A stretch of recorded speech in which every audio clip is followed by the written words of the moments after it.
সামনের দিন ভয়ানক দিন অপেক্ষা করছে, যেদিন আজকে তো বুক ফুলে ঘুরতে পারতেছেন, সামনের দিন অপেক্ষা করতেছে, সেদিন আপনি দাঁড়ানোর সুযোগ পর্যন্ত পাবেন না। কথা জোরে বলেন ঠিক কিনা? এজন্য আজকে থেকে দীপ্ত বাক্যে শপথ নেওয়া লাগবে। আগামীর দিন হবে কোরআনের দিন, আগামীর বিজয় হবে কোরআনের বিজয়। এই বিজয় হাসিল করতে যদি জীবন দেওয়ার প্রয়োজন মনে হয়, হাদির মতো রাজপথে জীবনকে বিলিয়ে দেব। বাতিলের কাছে আগেও মাথা নত করিনি, সামনেও মাথা নত করবো না। কথা জোরে বলেন ঠিক কি না? রাজি আছি তো ইনশাআল্লাহ? নাকি মুনাফিকের মতো পালাবো? মুনাফিকের মতো পালাবো? সবাই স্লোগান দেয়, সবাই স্লোগান দেয়, আর এমনি একটা পটকা ফুটাইলে কেউ নাই। এরকম করবেন নাকি? শুধু স্লোগানে না, অন্তর থেকে আল্লাহ রাস্তায় জীবন দেওয়ার তামান্না অর্জন করতে হবে। যে সকল মুনাফিক, যে সকল নামধারী মুসলমান এই সমাজের বুকে আল্লাহর জমিনে আল্লাহর দিন বাস্তবায়ন হোক, এটা যারা চায় না, এরা কোশ্চিনকালেও মুসলমান থাকতে, আওয়াজ তুলে বলেন, মুসলমান থাকতে, নামে মুসলমান হতে পারে। কিছুদিন আগে আমাকে একজন বলতেছে, হুজুর যদি আপনারা ক্ষমতায় যান তাহলে এই যে চোরের হাত কেটে ফেলবেন, জেনাকারদের কোমর থেকে পুঁতে আপনারা তাদেরকে পাথর নিক্ষেপ করে মারবেন। আমাকে বলতেছে আপনারা এত নিষ্ঠুর কেমনে হবেন? কথা বুঝিয়েন, কিন্তু হাত কাটবেন কেমন করে? আমি বললাম সবারই তো হাত কাটবে না বাজান, হাত কাটবে যাদের, অপরাধ করবে যারা, হাত কাটা যাবে তাদের। কথা জোরে বলেন ঠিক কি না? চোর চুরি করলেই যে হাত কাটা ব্যাপারটা এমন না। যদি সে অভাবের তাড়নায় চুরি করে, রাষ্ট্রের দায়িত্ব হলো ওই অভাবী লোকটাকে কাজের ব্যবস্থা করে দেওয়া। জোরে বলেন সুবহানাল্লাহ। ইসলাম কত সুন্দর! ইসলাম তো বলে নাই হাত কেটে দিবে ওই সকল বেগম পাড়ায় যারা বাড়ি করে, তাদের হাত না তাদের গর্দান কাটিয়ে নেওয়ার দরকার। কথা জোরে বলেন ঠিক কি না? সম্মানিত ভাইয়ার আমার, বাংলাদেশের রিজার্ভ টাকা, কোটি কোটি টাকা ব্যাংক ব্যালেন্স করে তারা বেগম পাড়ায় বাড়ি বানায়, আর আমরা মনে করি যে হাত কাটার এখন ওই নিয়েই পড়ে আছি। এজন্য সামনের দিন কোরআনের দিন আসবে, সামনের দিন কোরআনের বিজয় হবে। এটা অনেক মুনাফিক চায় না। আওয়াজ তুলে বলেন ঠিক কি না? দেখেন কিনা কথা কয় না, বুঝতে হবে ওই গ্রুপে। কথা বলেন ঠিক কি না? কারণ এই আওয়াজ না দেওয়ার কারণে, বোবা শয়তান হয়ে থাকার কারণে প্রকাশ্য দিবালোকে হাদিকে হত্যা করা হয়, প্রকাশ্য দিবালোকে হাদির বুকে গুলি মারা হয়। আজও বিচার পাইলাম না। কথা বলেন না কেন? মুসলমান, হাদির জায়গায় নিজেকে দাঁড় করান, হাদির জায়গায় নিজেকে দাঁড় করান। আপনার সন্তানকে হাদি মনে করেন, আপনার ভাইকে হাদি মনে করেন। পর্দা নিশি মা বোনদেরকে বলবো, হাদিকে ভাইয়ের জায়গায় দাঁড় করান। নিজের ভাইকে যদি ওই জায়গায় দাঁড় করাতেন, ইসলামের জন্য হাদি জীবন দিয়েছে, বাতিলের কাছে মাথা নত করে নাই। কথা জোরে বলেন ঠিক কি না? আজ সারা বাংলাদেশ হাদির বিচারের জন্য ছাত্ররা রাস্তার মধ্যে মিছিল দিচ্ছে, ছাত্ররা অন্বেষণ করতেছে। কিন্তু বাজান, আমরা ওই আগেও একই কথা বলতাম, আমরা বিচার চাই, বিচার চাইতে চাইতে কাঠগড়ায় আমরা পায়ের জুতা ক্ষয় করে দিয়েছি, কিন্তু ন্যায় বিচার পাইনি। কথা বলেন, আওয়াজ তুলে বলেন ঠিক কি না? ন্যায় বিচার পাইনি। এজন্য আজ থেকে বলতে হবে, কিছুদিন পরে আপনার আমার জন্য বিশাল একটা যুদ্ধ আসতেছে।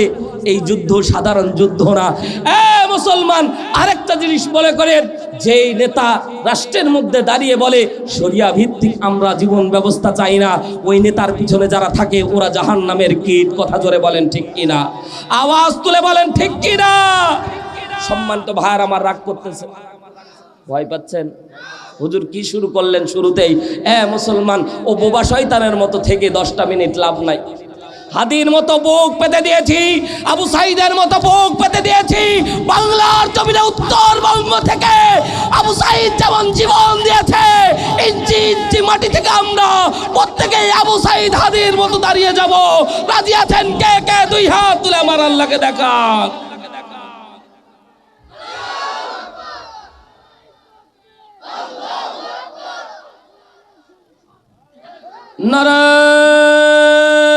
নারায়ে তাকবীর, নারায়ে তাকবীর।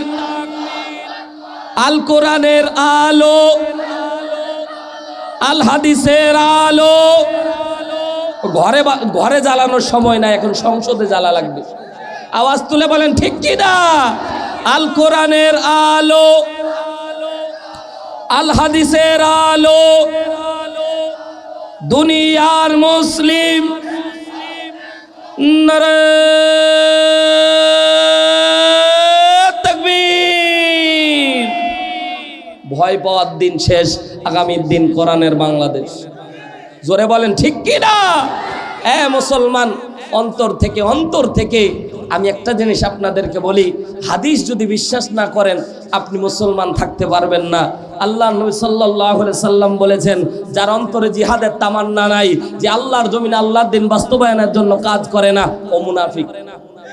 আমি হারুন রশিদ বানানো গল্প বলতেছি না, রাসূল সাল্লাল্লাহু আলাইহি ওয়াসাল্লাম বলে দিয়েছেন, নবীর কথা।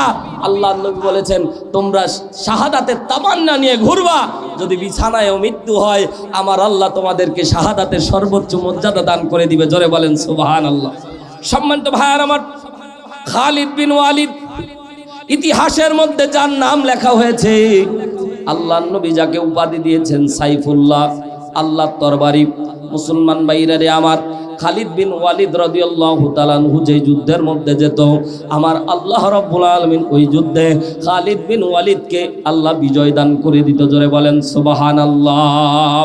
হযরতে খালিদ বিন ওয়ালিদ আল্লাহর নবী মক্কা থেকে মদিনা সফর করার পরে আল্লাহর নবীর হাতে হাত রেখে কালেমা পড়ে মুসলমান হয়েছিল। খালিদ বিন ওয়ালিদের জিন্দেগি পড়ে দেখবেন, বদরের যুদ্ধে, অহুদ যুদ্ধের প্রাককালে খালিদ বিন ওয়ালিদের নেতৃত্বে মক্কার কাফেররা যুদ্ধ করেছিল আল্লাহর নবীর বিপক্ষে। যেই তরবারি দাঁড়িয়ে গিয়েছিল খালিদ বিন ওয়ালিদের, চৌকস একজন যোদ্ধা ছিল খালিদ বিন ওয়ালিদ, যার তরবারি চকচক করত, নাঙ্গা তরবারি। খালিদ বিন ওয়ালিদের সামনে দাঁড়ায়া কেউ তার জান নিয়ে ফেরত আসতে পারত না। বিচক্ষণ একজন মানুষ ইসলামের ছায়া তলে যখন চলে আসলো, আল্লাহ নবী সাল্লাল্লাহু আলাইহি ওয়াসাল্লাম খালিদ বিন ওয়ালিদের হাতটা ধরে আল্লাহ নবী সাল্লাল্লাহু আলাইহি সাল্লাম খালিদ বিন ওয়ালিদকে আল্লাহ নবী সাল্লাল্লাহু আলাইহি সাল্লাম উপাধি দিয়ে দিলেন, খালিদ বিন ওয়ালিদ, তুমি সাধারণ কোনো যোদ্ধা না, তুমি হচ্ছে সাইফুল্লাহ, তুমি হচ্ছে আল্লাহর তরবারি। জোরে একবার বলেন না সুবহানাল্লাহ। খালিদ বিন ওয়ালিদ যতগুলো যুদ্ধের মধ্যে অংশগ্রহণ করে ইসলামের মধ্যে, আল্লাহ নবী সাল্লাল্লাহু আলাইহি ওয়াসাল্লামের সাথে এবং নিজে ব্যক্তিগত কায়দায় যতগুলি যুদ্ধ করেছিলেন, আমার আল্লাহ রাব্বুল আলামিন খালিদ বিন ওয়ালিদকে বিজয় দান করত। খালিদ বিন ওয়ালিদ যখন যুদ্ধের ময়দানে যাইতো, খালিদ বিন ওয়ালিদ 2 রাকাত নামাজ পড়ে আল্লাহর দরবারে 2টা চোখের পানি ছেড়ে ডাক দিয়ে বলতেন, আল্লাহ রে, যুদ্ধের ময়দানে যাই, আমাকে শাহাদাতি মৃত্যু আমার তুমি দান করে দিও। আমি খালিদ বিন ওয়ালিদ যুদ্ধের ময়দান থেকে বেরোত যাতে না আসি। এর মুসলমান কোন ঈমান নিয়ে আমরা ঘুরি? ইসলামের জন্য জীবন দিয়ে দেখেন, ইসলামের জন্য জীবনটা বিলিয়ে দেখেন, দেখবেন 1 হাদি মারা গেছে, লক্ষ হাদি লোকান্তরে তৈরি হয়েছে। কথা বলেন ঠিক কি না? 1 আল্লামা সাইদিকে মেরে ফেলা হয়েছে, বিষ প্রয়োগ করে মারা হয়েছে। এর মুসলমান, আমার আল্লাহ রাব্বুল আলামিন লক্ষ সাইদিকে আল্লাহ তাআলা অন্তরের মধ্যে জায়গা করে দিয়েছে। প্রত্যেকটা হৃদয়ের মধ্যে আজও সাইদির জন্য দোয়া হয়। কথা বলেন ঠিক কি না? আল্লামা সাইদি তুমি মরনি, শহীদ হয়েছ তুমি এটাই জানি। আওয়াজ তুলে বলেন ঠিক না? মোহাব্বত যারা করেন একটু আওয়াজ তুলে বলেন ঠিক কি না? আল্লামা সাইদি তুমি মরনি, শহীদ হয়েছ তুমি এটাই জানি, শহীদ হয়েছ তুমি। ওগো হাদি তুমি মরনি, শহীদ হয়েছ তুমি এটাই জানি, শহীদ হয়েছ তুমি। পক্ষান্তরে আরেকজন পলায়ন করেছে, ওর কথা বলবো। ওগো হাসিনা তুমি হারনি, পালিয়ে গেছো তুমি এটাই জানি, দাদার দেশে গেছো এটাই জানি। কথা আওয়াজ তুলে বলেন ঠিক কি না? দেশটাকে চুষে গেলে 16টি বছর, উন্নয়নের নামে পাইনি খবর। তুমি তো ছিলে শয়তানের নানি, পালিয়ে গেছো তুমি এটাই জানি, দাদার দেশে গেছো এটাই জানি। আলেম ওলামার দিয়েছো ফাঁসি, মুখে বলেছো দিন ভালোবাসি। আলে মোলা আমার দিয়েছ ফাঁসি, মুখে বলেছ দিন ভালোবাসি, তুমি তো ছিলে শয়তানের নানি। কথা বলে না, ঠিক না বে ঠিক জোরে বলেন। তুমি তো ছিলে শয়তানের নানি, শহীদ হয়েছ তুমি এটাই জানি, পালিয়ে গেছ তুমি এটাই জানি। কথা বলেন ঠিক কি না? হযরতে খালিদ বিন ওয়ালিদ আল্লাহর দরবারে দোয়া করত। এরে মুসলমান, আপনার আমার প্রত্যেকটা দোয়ার মধ্যেই দোয়া করবেন, আল্লাহ কোন দিন জানি কবুল করে নিবে। খালিদ বিন ওয়ালিদের মতো খালিদ বিন ওয়ালিদ দুই হাত তুলে দোয়া করত, আল্লাহ যুদ্ধের ময়দান থেকে আমি খালিদ বিন ওয়ালিদ যাতে ফেরত না আসি। কেন এই দোয়া করতেন? কারণ আল্লাহ নবী বলেছেন, যুদ্ধের ময়দানে গিয়ে যারা মৃত্যুবরণ করবে, আমার আল্লাহ রব্বুল আলামিন ওই ব্যক্তিকে 8টা জান্নাতের দরজা ওই ব্যক্তির জন্য আল্লাহ খুলে দেবেন। যেই দরজা দিয়ে খুশি ওই শহীদ ব্যক্তি, যেই দরজা দিয়ে খুশি প্রবেশ করতে পারবে। জোরে বলেন সুবহানাল্লাহ। আল্লাহ নবীর সাহাবী দোয়া করে যুদ্ধের ময়দানে যাইতেন, কিন্তু কোন যুদ্ধে শাহাদাত বরণ করে নাই, শহীদ হয় নাই। হযরতে খালিদ বিন ওয়ালিদ মৃত্যু শয্যায় শায়িত, জ্বর হয়েছে খালিদ বিন ওয়ালিদের। হযরতে খালিদ বিন ওয়ালিদ নাঙ্গা তরবারিটা আস্তে করে এইরকম করে হাতের মধ্যে ধরে চুমা খায় আর ডাক দিয়ে বলে, তরবারি রে, আমি যুদ্ধের ময়দানে শাহাদাতের তামান্না নিয়ে প্রত্যেকটা যুদ্ধের ময়দানে যাইতাম, মুনাফিক হিসেবে না, বরং অন্তর থেকে চাইতাম আল্লাহ যুদ্ধের ময়দান থেকে আমি খালিদ বিন ওয়ালিদ যাতে ফেরত না আসি। মুসলমান ভাইরা রে আমার, পদ্মা নিশে আমার মা বোনেরা গভীর মনোযোগ দিয়ে শোনেন। হযরতে খালিদ বিন ওয়ালিদ আস্তে করে আল্লাহর দরবারে দোয়া করতেন, আল্লাহ রে, আমি যেন যুদ্ধের ময়দান থেকে ফেরত না আসি। কিন্তু কোনোদিন খালিদ বিন ওয়ালিদ কারো একটা ফুলের টোকা পর্যন্ত খালিদ বিন ওয়ালিদের শরীরে পড়তো না। মৃত্যুর শয্যায় শায়িত, জ্বরের মধ্যে আক্রান্ত হয়েছে খালিদ বিন ওয়ালিদ। এমন সময় খালিদ বিন ওয়ালিদ বউরে ডাক দিয়ে বলছেন, বউরে, আমার কেমন জানি মনটা ভালো লাগতেছে না, কেমন জানি আমার মনটা ভেঙে যাচ্ছে। বউ জিজ্ঞাসা করলো, স্বামী গো আমার, বলেন তো কি কারণে আপনি এত মন খারাপ করে বসে আছেন? হযরতে খালিদ বিন ওয়ালিদ বলতেছে, আমি বিছানায় পড়ে মৃত্যুবরণ করতেছি, আমার মনটা কেমন জানি মানতেছে না, আমার মনে চাচ্ছে আমি যুদ্ধের ময়দানে যাই, কোন শত্রুর আক্রান্ত কোনো ছুরি আমার গলার মধ্যে লাগুক, আমি ছটফট করতে করতে ওই জায়গায় মৃত্যুবরণ করি, রক্ত মাখা জামা নিয়ে আমি খালিদ বিন ওয়ালিদের মৃত্যুটা হয়ে যাক। আমি খালিদ বিন ওয়ালিদের চাহিদা হলো এটা, কিন্তু না, আমার আল্লাহ তাআলা আমাকে কেমন জানি মৃত্যুর শয্যায় শায়িত করে দিয়েছে, জ্বরের মধ্যে আমি আছি খালিদ বিন ওয়ালিদ, আমি কিছুক্ষণ পরে মারা যাব, মনে মনে হচ্ছে আমি মারা যাব ভাব তৈরি হয়েছে। প্রাণ প্রিয় স্ত্রী সান্ত্বনা দিয়ে ডাকতে বলছেন, স্বামী গো আমার, ও কলিজার টুকরা স্বামী আমার, আপনার নামটা কি? সাথে সে বলল খালিদ বিন ওয়ালিদ। বলে, ওটা না, আপনার উপাধি কি? বলছে সাইফুল্লাহ। সাইফুল্লাহ মানে কি? সাইফুল্লাহ মানে হলো আল্লাহর তরবারি। জোরে একবার বলেন না আল্লাহু আকবার, আরো জোরে বলেন না আল্লাহু আকবার। এরা মুসলমান গভীর মনোযোগ দেন, অল্প সময় কথা বুঝে নেন। আমার আল্লাহ তাআলা খালিদ বিন ওয়ালিদের উপাধি আল্লাহর পক্ষ থেকে নবীর দ্বারা সুপারিশ প্রাপ্ত। সাইফুল্লাহ বলা হয় আল্লাহর তরবারি। বউ সান্ত্বনা দিয়ে ডাক দিয়ে বলে, স্বামী আমার, আপনি যদি যুদ্ধের ময়দানে মৃত্যুবরণ করেন, আপনি যদি যুদ্ধের ময়দানে কোনো শত্রু যদি আপনাকে আক্রমণ করে বসে, আপনার নাম হচ্ছে সাইফুল্লাহ, আল্লাহর তরবারি। আল্লাহর তরবারি জমিনের মধ্যে এমন কোন ব্যক্তি আছে জমিনের মধ্যে আল্লাহর তরবারিকে পরাস্ত করে দেয়? এজন্য আল্লাহ তাআলা কোনো জায়গায় আপনার তরবারিকে কোনোদিন কেউ ফেলতে পারে নাই। আপনি যখনই তরবারি চালিয়েছেন, শুধু আপনার তরবারির ব্যাপারটা দাঁড়ায় নাই, বরঞ্চ এই তরবারি যেন আল্লাহ তাআলার ইজ্জতের ব্যাপার দাঁড়িয়ে গেছে। কারণ খালিদ বিন ওয়ালিদ যদি শাহাদাত বরণ করে, আল্লাহর তরবারি মাটির মধ্যে লুটিয়ে পড়বে। আমার আল্লাহর ইজ্জতের ব্যাপার, আল্লাহ তাআলা এই জন্য ফেরেশতা নাজিল করে বিজয়ের মালা পরায়া দিয়েছে। হযরতে খালিদ বিন ওয়ালিদ রাদিয়াল্লাহু তাআলা আনহু সান্ত্বনা পেয়ে মুচকি একটা হাসি দিলেন। কথা তো সত্য, আল্লাহর নবী বলেছেন, যুদ্ধের তামান্না যদি অন্তরের মধ্যে থাকে, আর ওই ব্যক্তি যদি মৃত্যু শয্যায় শায়িত, যদি জ্বরের মধ্যে আক্রান্ত হয়ে মারা যায়, আমার আল্লাহ তাকে শহীদি মর্যাদা দান করে দেয়। জোরে একবার বলেন না সুবহানাল্লাহ। সম্মানিত ভাইয়ের আমার, আব্দুল্লাহ জুলবাজারাইন নাম আপনারা শুনেছেন, সংক্ষিপ্ত আকারে কথা শোনেন।